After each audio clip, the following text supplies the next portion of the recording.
डाल्याखाली बसायची एवढी सवय झाली आहे, ती गायले बी मस्त बसतात. एवढं मोठं डाल आहे.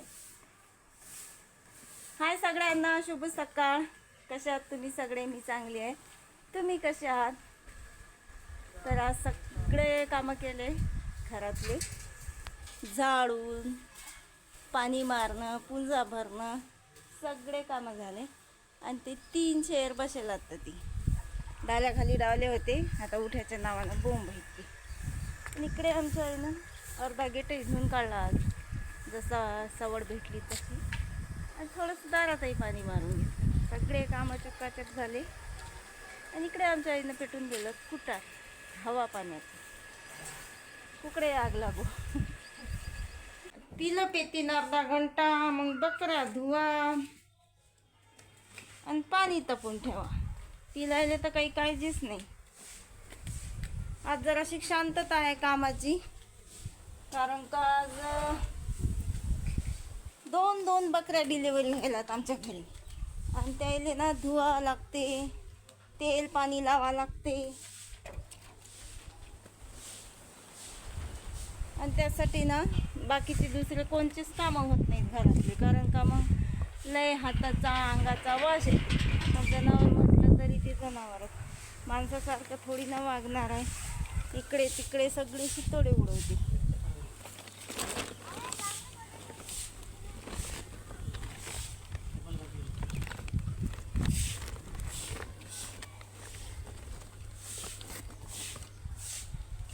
आता बकरा धुयाला बी 2 माणसं लागतात, आई आणि मी.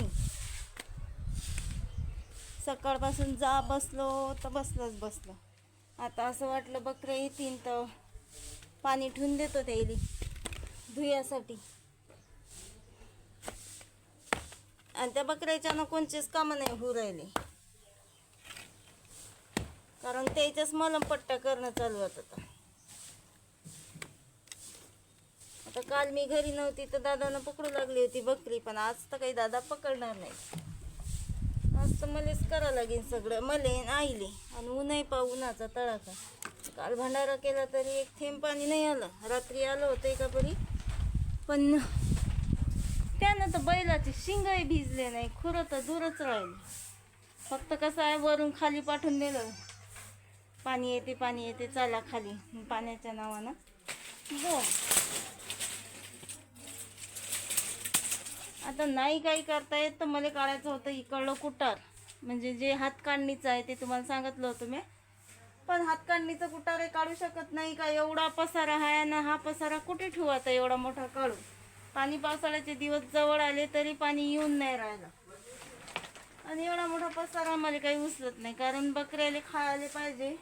2 बकऱ्या हात. आता उन्हाळ्याचं काही खायला नाही, म्हणजे पाणीच नाही, पाऊसच नाही पडू राहिला, तर त्याला बी खायला कुठून उगवणार आहे? नाही तर मस्त अशा टायकायले पागोर फुटतात, अबाटायले पागोर फुटतात. बकऱ्यालाही चारा होते, नाही ढोरायले तर बकऱ्याले तर होतेच चारा. पण ते बी जरासं आता मुश्किलच काम दिसू राहिलं मला. आईने सांगितलं होतं की हे काढायला आईच्या पोराले, तर आईचं तर काही भानावरच नाही आहे. तिचं खाणं पिणंच चाललं.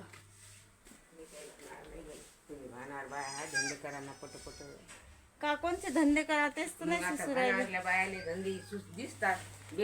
तुम्ही म्हणलं होतं यातलं कुटार काढायला. त्या बकऱ्याला एक टोपलं दुपारी लावले, संध्याकाळी आली की एक टोपलं लहान लहान. मला माहित नाही कुकडे आहे डबेल, अति आहे खाली. हे पा अति आहे ना बाई, हेच आहे ना ते. फाडू काय फारी? नाही, फारी नको फाडू. मग एवढा मोठा पसारा आहे. हे पोते तरी आवरले असते मी, आपण हे ताडपत्रा कुकडे ठेवू? मग सगळे इकून हात बांधलेला. पाणी पावसाचे दिवस जवळ आले तरी अजून दिवाण बाहेरच आहे. एवढी रईशी चालू आहे इकडे. आणि मी काही टेन्शन घेत नाही. सडे ना सडते तर असं आहे माझे काम. वळणार रे बा, तू कोण असा म्याव म्याव करू राहिला फक्त माझ्यासारखा? आता कालपासून म्हणजे 2 दिवस झाले या पिलाचा आवाजच नाही ऐकला. का मुक्का हाय का काय? बारीक वळला ते नव्हतं. चेहरा तसंच बोलला होय. आणि हे आमचे बलांडे एकच रंग यायचा आणि मस्त जोड्यानं बसतात. मैत्री यायची मस्त. हे पा. आणि ते उंदर इकडे तिकडे फिरत राहते आणि यायच्या जवळ बसत बी नाही. चला मग आता दादा हे लोक काही नाही. दादा हे लोक आरामच आहे. आरामही करा म्हणजे करता येत नाही. भस्कन बकऱ्या आल्या की नाही होते मग अकात. हे पिला डाऊन ठेवा लागत बकऱ्या याच्या पहिले. नाही तर बकऱ्या तर यायले मारून टाकतील दुसऱ्यावाले. चला देतो मी आता बाहेरचं बिहेरचं टेन्शन सोडून सगळं. चहा पितो आता. पहिली चाय आणि बकऱ्याने करून ठेवतो हळद आणि तेल गरम. म्हणजे बकऱ्या आल्या आणि बांधल्या पिण्यापासून घेतले का धुतल्या बकऱ्या.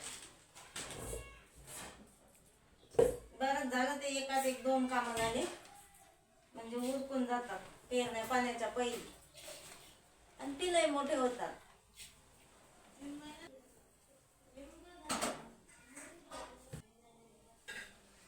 घरातले सगळे पोते नेले सल्फेटचे आज सकाळीच. म्हणजे मी उठली पोते नेणं चालू होते वावरात. फक्त आता 3 पोते उरले घरात. सगळे पाणी याच्या पहिलेच वावरात नेऊन ठेवले. पोते खताचे पोते. मा इकडे हळद नाही वाटते. असं तेल घ्यायचं थोडस त्याच्या टाकायची हळद. हळद तर संपावर काय वाटते आज. डब्बा कोणाचा आहे. एवढी हळद आहे. उंची कसं आहे हळद.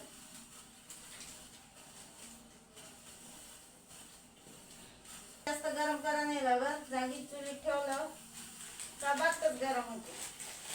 दादा इकडे गाय गावाने ती काय झालं. वाडेच नाही ते पाठमधलं पांढरी.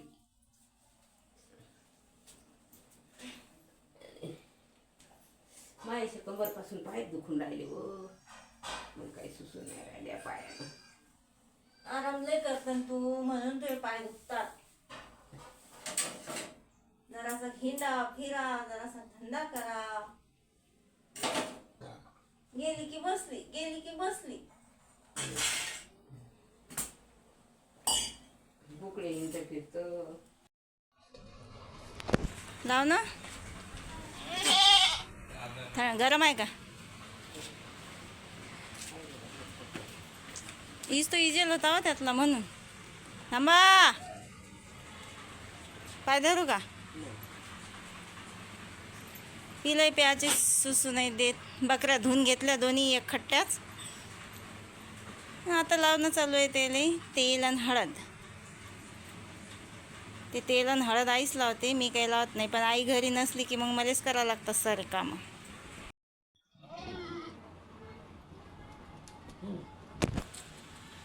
तिची कोण शेपटीवर करून लावतो.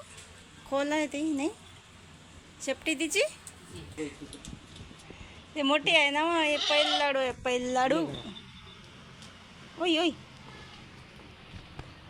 हिचे किती मोठे येत तर झाले असतील आणि किती दिवसाचे असतील ते.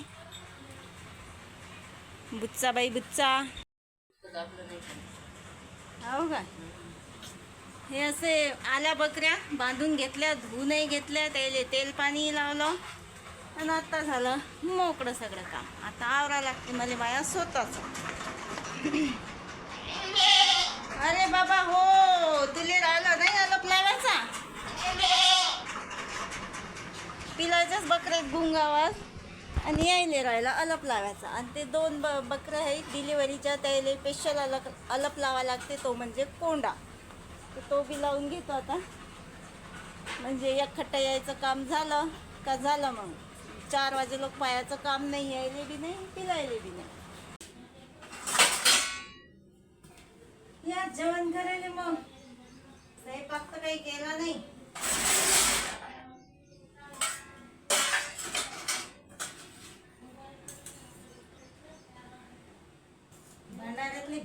भंडाऱ्यातल्या भाकरीत देतो आता चिपकून.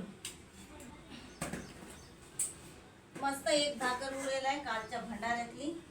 तेच देतो आता. तुम्हाला तर माहित आहे मी नीरा भागवा भागवीच करतो. भाकरी एवढ्या खास केल्या होत्या बायानं कालही म्हणजे रात्री जेवलो आणि आता बी उरलं भंडाऱ्यातलं. अन्न हे पूर्ण ब्रह्म असं म्हणतात. फेक झोप करू नये. आणि मी त्याचं काटेकोरपणे पालन करतो.